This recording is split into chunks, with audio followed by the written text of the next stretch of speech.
High above the ground, a tightrope walker moves slowly from one side to the other. Every step is deliberate, every movement controlled. They don't rush. They don't overcorrect. Because up there, balance is everything. A sudden shift, a small overreaction, can throw everything off. So instead of forcing movement, they stay centered. Sales works the same way, because when pressure increases, what matters most isn't speed, it's balance. Earlier this week, we explored how conditions in sales can quietly change. On Monday, we talked about the thaw, how things can look like they're improving, while underneath, movement becomes unstable. On Wednesday, we explored adaptation, how great sellers adjust their approach when conditions shift. But adaptation alone isn't enough, because when pressure builds and conditions remain uncertain, the real advantage comes from something else: the ability to stay balanced. Imagine you're working on a deal that has slowed down.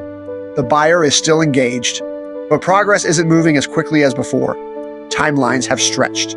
Decisions are taking longer, and pressure begins to build. This is where many sellers react. They push harder.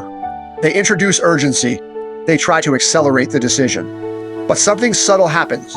The more pressure they apply, the more resistance they create, because the buyer is already navigating uncertainty, and added pressure disrupts the balance of the conversation. A thoughtful seller does something different. They don't ignore the slowdown, but they also don't force movement. They stay centered. They might respond, "I understand timing has shifted a bit. What would feel like the right next step from your perspective?" Now the conversation stabilizes. Instead of pushing forward, the seller creates alignment. Balance isn't only about pressure.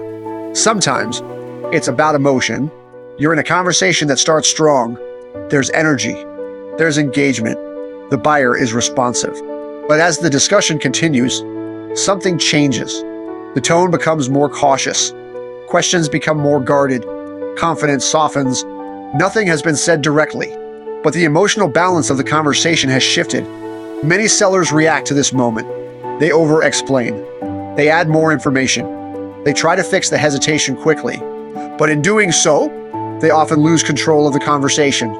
A strong seller notices the shift and stays steady. They don't overreact. They might say, "It seems like we may have uncovered something important. What's your perspective on this right now?" This creates space. It brings clarity, without adding pressure. Great sellers learn to maintain balance under pressure, not by controlling everything, but by controlling how they respond. They don't rush when things slow down. They don't push when resistance appears. They don't overreact when emotions shift. They stay steady, focused, centered, because in uncertain conditions, balance creates progress. This week, we explored how sales conversations evolve beneath the surface. On Monday, we saw how the thaw creates instability. On Wednesday, we explored how adaptation helps sellers adjust to changing conditions. And today, we focused on balance. Because even in unstable environments, progress is still possible. Not through force, not through speed, but through control, because the best sellers don't just move forward. They stay steady while doing it. The success lens change the lens, change the outcome.